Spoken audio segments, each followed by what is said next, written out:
et bonsoir et bienvenue à l'Église baptiste centrale de la Rive-Sud où on va continuer notre étude sur la réalité de la création de Dieu versus la théorie de l'évolution. Donc, on avait vu la dernière fois le carbone 14, on avait terminé ça. Là, on va commencer à voir autre chose concernant... ça devrait être assez intéressant. Comment se fait-il que la science admette que l'avenir précaire de la datation au carbone 14 serait inévitablement altéré par l'activité humaine, mais qu'elle refuse du même coup de concevoir les possibilités d'un passé inconnu qui aurait pu tout autant altérer les données actuelles? Tu sais, ça fait du sens dans le futur, mais ça marche pas pour le passé parce que ça change la donne. Nous autres, on veut continuer à avoir raison. L'important, c'est d'avoir raison dans la vie. L'homme descend du singe. On est rendu à notre prochain sujet. Puis le singe descend d'où? De l'arbre, exact. Donc, la théorie de l'évolution des espèces influencée par le darwinisme, donc de Charles Darwin, on va voir ça éventuellement dans nos études, propose que l'homme moderne est le descendant croisé des primates primitifs tels le singe, dont le chimpanzé. Dans Genèse, au chapitre 1, verset 26, ça dit « Puis Dieu dit, faisons l'homme à notre image, selon notre ressemblance, et qu'il domine sur les poissons de la mer, sur les oiseaux du ciel, sur le bétail, sur toute la terre, sur tous les reptiles qui rampent sur la terre, incluant les gorilles, les singes, etc. » Dieu créa l'homme à son image, et c'était pas l'image d'un singe. Il le créa à l'image de Dieu, et il créa l'homme et la femme.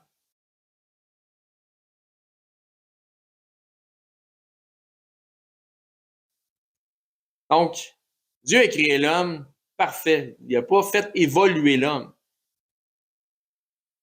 Dieu, quand il fait quelque chose, il ne fait pas à moitié.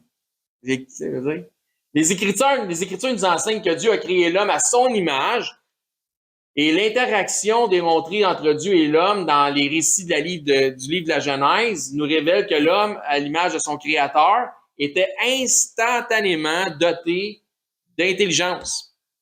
Il était déjà mature, il avait déjà une compréhension, il était déjà intelligent. Il n'est pas un animal, là. La théorie de l'évolution basée sur l'idéologie de la survie du plus fort, donc survival of the fittest, propose que l'homme moderne soit le produit d'une évolution cognitive qui part, donc il a évolué en intelligence. Donc, évolution cognitive par la nécessité de la créativité utile à l'ingénierie de fabrication et à l'utilisation d'outils. Donc, il commence à frapper avec une roche sur une noix pour la casser. Je sais pas, ça fait la même. Et du développement social, donc il a dû développer éventuellement un langage là, qui nécessitait les bases primaires de la communication et du langage.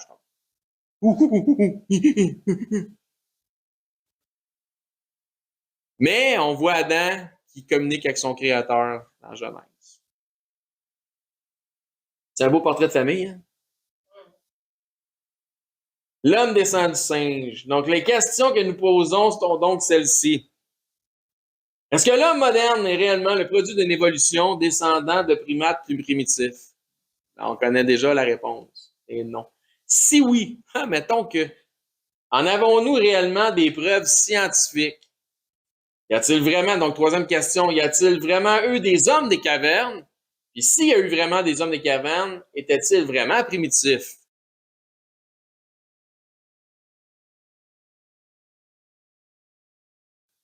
C'est une bonne question à se poser, hein? La science, ça se questionne. Sinon, c'est pas de la science.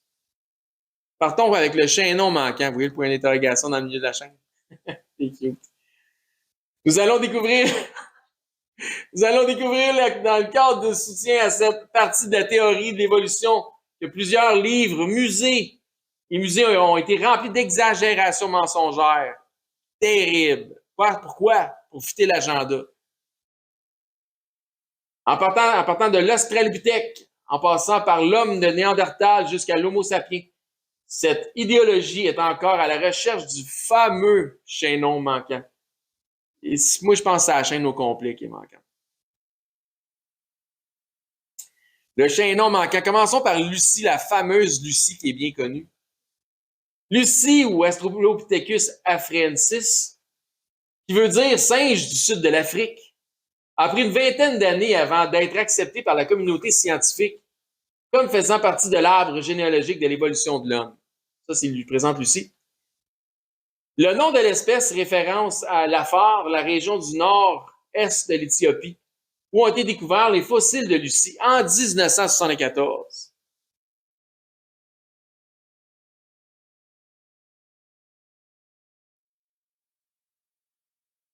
La découverte des ossements de Lucie furent découverts par Donald Johnson, paléontologue et directeur de principal des recherches. Celui-ci avait reçu une bourse de 47 000 en 1974, donc en dollars US, afin de trouver rien de moins que le chaînon manquant. C'était ça sa job. Fallait qu'il trouve le chaînon manquant. Hey, il est chanceux, il l'a trouvé. Après avoir reçu un avis que les versements des fonds allaient se terminer à la limite de 2 semaines si rien de concret n'était découvert, miracle!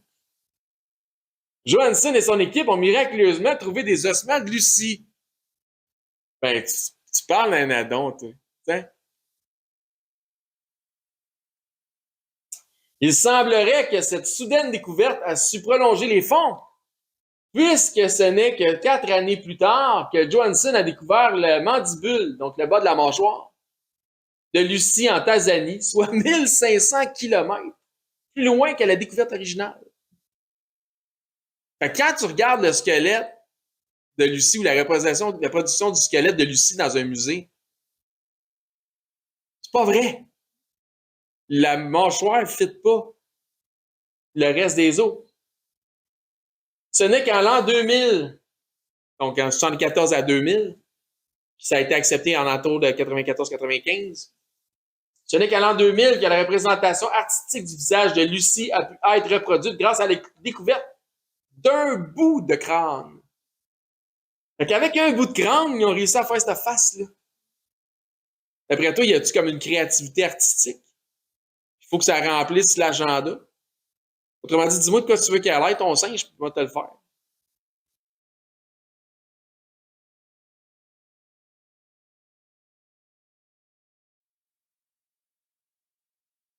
Mais c'est ça. C'est la vérité, c'est ça. Ça, c'est la vérité, ça. Chacune des représentations d'images imprimées ou de mannequins de 3 pieds 6 pouces du musée de Lucie, Australopithecus afarensis, est représentée avec des mains et des pieds s'apparentant à l'homme moderne. Pourtant, aucun os de main ou de pied de Lucie n'a été trouvé. Donc, pour fitter l'agenda puis pour te montrer que ça a vraiment l'air d'un être humain, d'un homme moderne qui marche, on va y mettre des mains plus modernes puis des pieds plus modernes. On n'a pas trouvé d'os de pied puis de main, mais on a de l'imagination, on est capable. Une des arnaques concernant le squelette de Lucie figure dans son fémur. Celui-ci a été trouvé à 1,5 km de l'ensemble des autres ossements et à une profondeur de 200 mètres de différence, donc même pas dans la même couche géologique. Il est mentionné que l'angle de son fémur étant... Donc, c'était pas son fémur, ça n'a aucun rapport. Il est mentionné que l'angle de son fémur étant légèrement en angle prouve que cet animal, qui devenait tranquillement un homme, ben, justement, devenait humain et apprenait à marcher debout.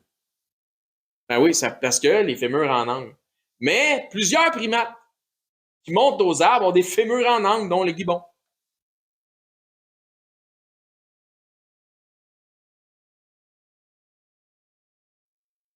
Donc, c'était quoi ça? C'était juste un singe.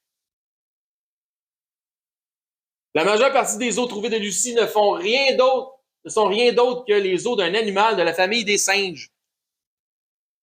Donc, question. Si l'homme est le produit de l'évolution des singes, pourquoi y a-t-il des singes? Autre question. S'il y a aujourd'hui l'apogée de l'homme moderne est encore des primates qui, de toute évidence, sont très primitives, pourquoi n'existe-t-il pas encore un seul de tous les intermédiaires que cette théorie propose entre les deux? Il y a chaînon manquant. Il est où, chaînon manquant? On ne le trouve pas. Il n'y en a pas. Il n'y a pas d'intermédiaire. Il n'y a pas comme entre le singe et l'homme moderne. C'est des gorilles, des singes. Lucie, ça a l'air d'un singe, leur affaire. Si un être tel un singe a un jour donné naissance à un être plus évolué, pourquoi n'avons-nous pas encore été témoins de répétition de ce phénomène?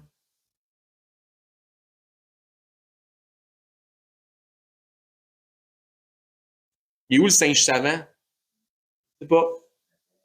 La planète des singes, toi. Ça en pose-tu des questions sur les planètes, hein?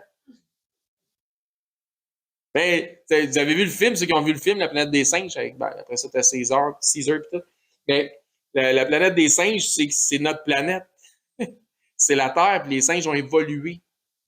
Donc, ils sont rendus là. Ben, l'idée vient justement du darwinisme là, pour créer ce film-là. Il y a plusieurs films à caractère de science-fiction qui sont basés sur les idéologies darwiniennes. Ben, that's all, folks. À la semaine prochaine.